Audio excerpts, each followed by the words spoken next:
Good evening. Welcome to Defacto Review, our weekly in-depth analysis on the current news and affairs with our commentator and economist, Mr. Jargal Defacto. Good evening. And I'm your host, Namsrai Thind. You can join in on our conversation on MNB World Facebook page and on Twitter with Jargal, #Jargal_Defacto. Now let's take a look at our today's topics. What happened to the Erdenes Tavan IPO? Election financing and state audit monitoring. The election and independent candidates. Now let's get into our first topic. In 2018, the National Security Council issued an advisory to build a railroad from Tavan to Qashun-Sukhat. Responding to the advisory, in 2019, Cabinet issued a decree to launch the project. A proposal was made to launch an IPO in an international market to generate financing. However, the IPO plan was cancelled during the Monday's Cabinet meeting. So our first question about this one is that, was the IPO cancelled due to the political tensions around the Tavan lately? Yes, mostly. And this project about Tavan, the largest coking coal deposit of the country in the region, is really a kind of mirror of current Mongolian public governance phase. And it again, this very fact, the decisions to cancel that IPO shows how much all this phase scooved. Let's very briefly look at the deposit. 7.5 billion tons of coking coal deposit. A piece of it belongs to a company called MCS. Another piece belongs to the local Tavan Tolgoi, where the dominant company is Ajnai Corporation, and a particular political figure, a former Minister of Defense. Then in between them, the current Erdenes Tavan Tolgoi once belonged to a person who was the Prime Minister of the country, Subatbold, who had decided to give back some shares, some parted to the state, according to the former ex-president Inc. Bayar. So today, this one is supposed to have a more fund and supposed to have a IPO, but somehow the current government of Khuruzsukh and current Minister of Mining, they could not do it at all, and they have finally made a very compromise solutions. Last year, before Nadam in June, they have decided to issue IPO 30% of the part of deposit, namely the Zung Tsang, left Tsang, the name of the deposit, which is just 1 billion tons of the total 7.5 billion tons. And 30% of this 1 billion is supposed to be collateral for that IPO, which was supposed to be this year mostly on Hong Kong stock market. And then they have cancelled recently because mostly political fight before elections, not only between two political parties, also inside of the ruling People's Party. And in fact, from the very beginning, the Minister Somaya Bazar had this challenge from within, inside of own political party. So as a result, they have cancelled this IPO.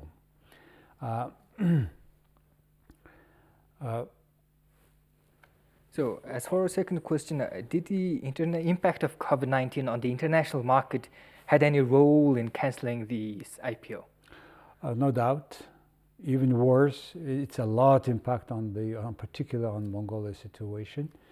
2019, Erdenes Tavan Tolgoi had produced total 16 million tons of coal, coking coal, out of which 15 million tons they have sold to China, which was the 41% of total export of Mongolia, and 14% of the Chinese coking coal import, number one import. And this company made the largest amount of sales and the largest amount of total 60 million tons since the opening they were able to import to China, and the total sales volume was over $1 billion, which made a record for any Mongolian company to have this level of sales.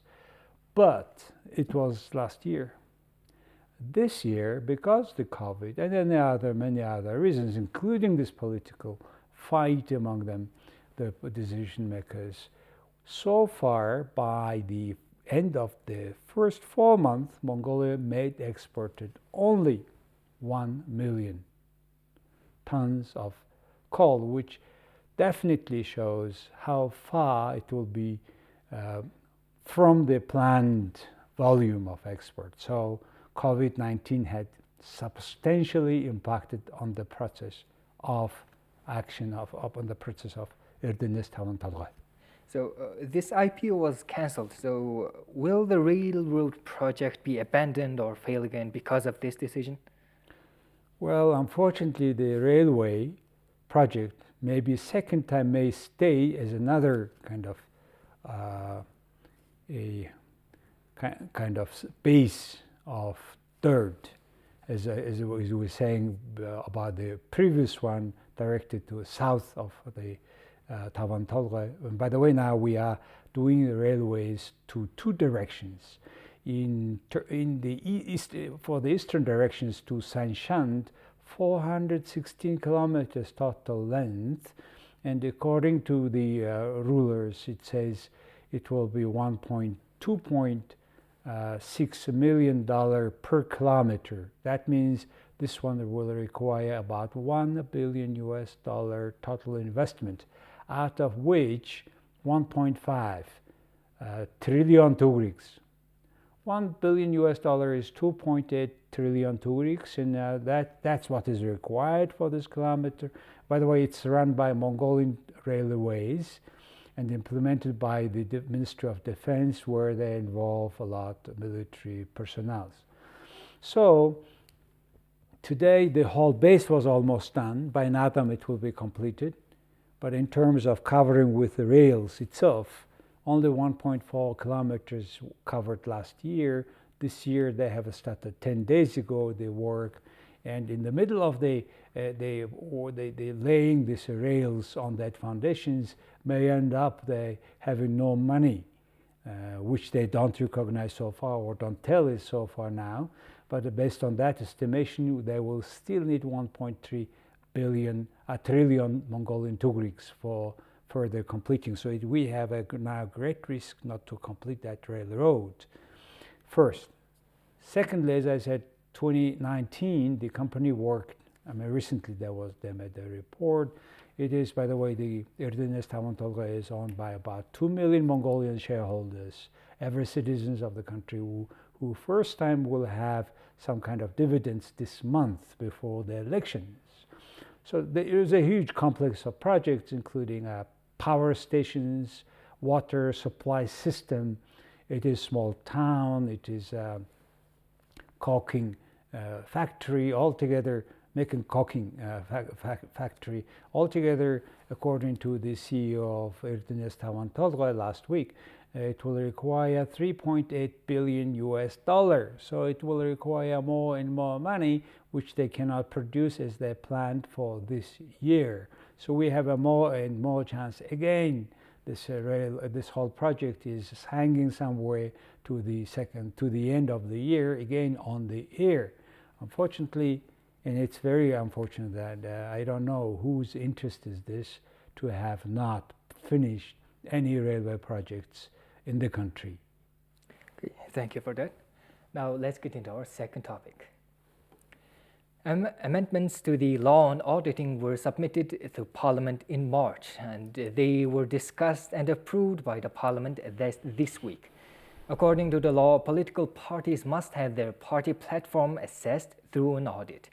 However, the amendments call for an omission of this requirement, claiming that it creates a conflict between the parties. The amendments were strongly opposed by the Glass Party and Anti-Corruption Coalition. So our first question on this one is that do you think that the opposition from this Glass Party is justified? Well, let's be clear. Glass party partnership. It is not political party. It's a partnership of NGOs, including Transparent International Mongolia, etc. There is a libertarian woman, liberal woman movement, etc. Several NGOs, think tanks got together, made this partnership 2 years ago, and they were opposing any amendments to the provision where that law draft we talk about is the Mongolian audit law, where they just now excluded, unfortunately last week, as you said, last Friday, the very provision that they must audit political party programs. Not anymore. Even by this day, they have received all political party programs who are going to be participate in political elections, and they have a silence on those 27 political parties program. And they looks like they audit, but they are not announcing. And that's very unfortunate for Mongolian democracy, because the main enemy of Mongolian democracy is corruption. And corruption is made out of, first source of the corruption, the original source of the corruption is political party financing in Mongolia. And the first time we had some audition supposed to do this, all things, and which is not deleted. So now not clear who will make audition for financing of political parties in this country, which is very much unfortunate because the corruption still rampant in this country. So who can review the platforms and their program of the political parties if the audit agency cannot? Who has the authority to do this? They cannot anymore because the law is adopted, and instead whatever is somehow they will, probably new parliament will put into some state agencies functions that audition, and we are missing audition of political party financing, campaign financing, and now in a democracy it is also we need a great deal of participation of civic society, free media, independent media. Unfortunately, in both we need to improve, in particular from the side of the public, that missing of understanding that if they do not participate in monitoring political party financing and fighting against corruptions, which are very rampant in two political parties, ruling political parties. People's Party, for example, got in a scandal of raising 60 billion Mongolian tugriks by selling state positions. And recently another case of Democratic Party, which demanded and collected now 100 million tugriks from each candidate for the great People's Hural. And of course there will be 70, in the most, if they win 76 all seats, then there will be still another several dozens of 100 million tugriks owners, and this money is staying in the Democratic Party coffin, which will be a kind of favor for those who is not elected, but still who have money have a more chance to be into political positions. In that way, now political parties are buying state positions, which are more multiplying corruption in Mongolia, which is the hindering of our normal development of market economy, democracy in our system. So if this is dissolved, what are the best options for monitoring the financing of the political parties in the future, in the next elections? Well, there should be somehow a political unit, the state agency kind of. But in some countries like England, for example, they have the General Electorate Commission, not the election commission like we do here, where the nominees of political parties kind of behaving as a head of this nomination committee. If we have an electorate committee where the non-party members, non-party people are on charge, then Like in England, for example, if some money is coming, they very strongly control the account of political parties. In every account, if they have certain amount of money comes inside, above certain level, they need to immediately explain from where the money comes from, etc. This kind of improvement we need in our state structure, and which should be supported and which should be demanded by the civic society, which unfortunately is missing. So if the ruling parties make all the rules and they don't want this kind of electorate parties, what can we do to that? And they don't want it. That's why they have deleted this provision of amendments or the auditions of political party programs. And there's now only one staying option is we need more civic society participation in it, and a lot of things to do in this country. This young democracy has another challenge now. So even if there was lots of non-governmental organizations working like this, what can they do? Like we currently have several non-governmental organizations such as this Glass Party. So we have several thousand NGOs. Now this NGOs and all civic society all together to understand this importance and to demand the monitoring of political party financing, campaign financing, and also demand the state. The people need to go and demonstrate again for disclosing how much political parties are financed from the budget, which is not very clear now, and how they get financed. So it is something that in front of us staying today. So what does excluding this part does? Does the political parties have no control over what they say, what they will do in the next term? Well, in terms of financing, they prefer having no accountability through this omission of that provision. So looks like they will not do on their own that transparency of their financing. Political parties, at least we need to expect less from them to change anything. And there is also a political party law on political parties. And every time the new parliament comes, from the beginning they promise they will make amendments in that law, and none of them is made for last 2-3 elections. So now the people demand them to make amendments on that law, plus with more clear provision who will make disclosing their financing. I see. So let's get into our third topic for today. This year, a record number of independent candidates have submitted their requests to run for the seats in Parliament. The National Audit Office announced that 208 people submitted their platforms as independent candidates. A number of former Democratic Party leaders are among these independent candidates, which caused lots of interest in what is going on. So our first question of this one is that what does this increased number of independent candidates mean? Does this mean that the political parties are failing and weakening? Yes, first of all, that's it. We have this time, as you said, 208 independent candidates, and it is the largest in the record. Last time we have the previous largest one, 69 candidates were elected, were running, and only one is elected for a singer, and I saw him only once singing, nothing else. And so now this 208, this figure shows that all political party systems are completely crashed in this country. Why? Because political parties are supposed to be a bridge between society and power.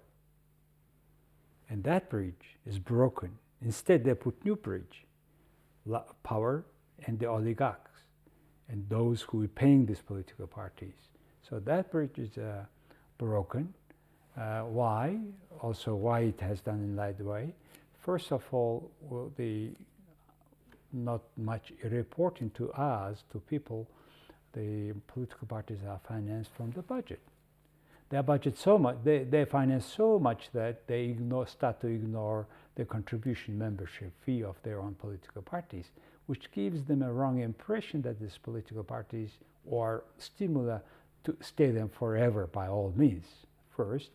Secondly, in general, membership amount of political parties keep decreasing substantially. In fact, the two largest parties saying that each has 150,000 members, but when the time comes when to elect the party leaders, very few people are getting together, much less than 150,000. The third, political parties of Mongolia, in particular, two ruling in turn and together, two political parties are becoming so obsolete. The method, the way they run, and they create kind of the government alternative structure like at the previous socialist time. So that's the three reasons why these parties are that weak now, and that's why we have so many candidates. So did this year's changes to the election system affect this in any way? Obviously, because we have one large electorate system now this year, which means 76 political parliament members will be elected out of 29 large circles, electorates, then constituencies. That means only well-known to the particular constituencies people or to the society will be elected. So that's why, and with the only 1 month or actually almost only 20 days election campaign, 3 days, it is very hard for unknown or people to come. So as you said, the former some particular Democratic Party leaders are now coming as independent, which shows that their party is somehow not accepted. Really completely almost crashed. And then secondly, they may have a chance to be elected more as they are more known, because there were certain times where these leaders were former Prime Minister Tolgoi all the time on TV. So this kind of news reality impacts on the way how candidates will be elected. So does this increase in number of independent candidates, is this a good thing or a bad thing? On one side, it's a good thing, which shows that the political parties are weak. They need to reform completely. They need new platform, new leadership, new inspirations. There must be the leading power of the society, intellectually, etc., but which is not the case. Why? Because to these political parties, a lot corrupt officials, leaders, nobody is punished for corruption. Many scandal, high-profile cases are in the country, in the court system, but every time when the court is getting together, the court sessions are almost always postponed. And some of them is so much postponed that after 4 years, many cases are becoming obsolete, not to follow again. So this is a clear example of this current ruling political parties. Two political parties are unable to combat their inside corruption, they make clear their political parties strong, clear as institutions. That's a good thing that they need. They have to understand the reform of political parties. What is bad? Bad thing is the dilutions of time and power now. Why? Because in a democracy, only political parties take all power, not individuals, even these candidates, if they will win. So there will be a second kind of long process after elections. If those independents are elected, they need to be a part of one or either the political parties. They will be becoming members of those political parties. That process will take maybe long negotiations. It may prolong the process of forming new cabinet. So the promotion of running as an independent candidate has increased greatly. So will this further damage the public's trust in the political parties? A lot candidates probably will represent the more public, though they believe and they will trust them, and at least not political parties, they will be elected. However, this really damages political institutions like political parties, and hopefully those many independent members, independent candidates, when they are elected, will be fastly join other political parties, and then the process of forming cabinet will be faster, and after hopefully the process of further developing the political parties as institutions, which is the main missing point of this country.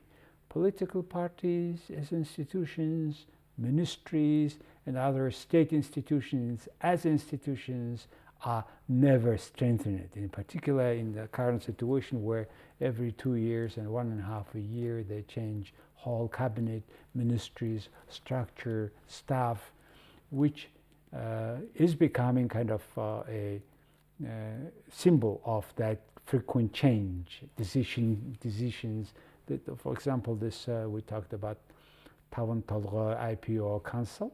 It shows how weak is the government.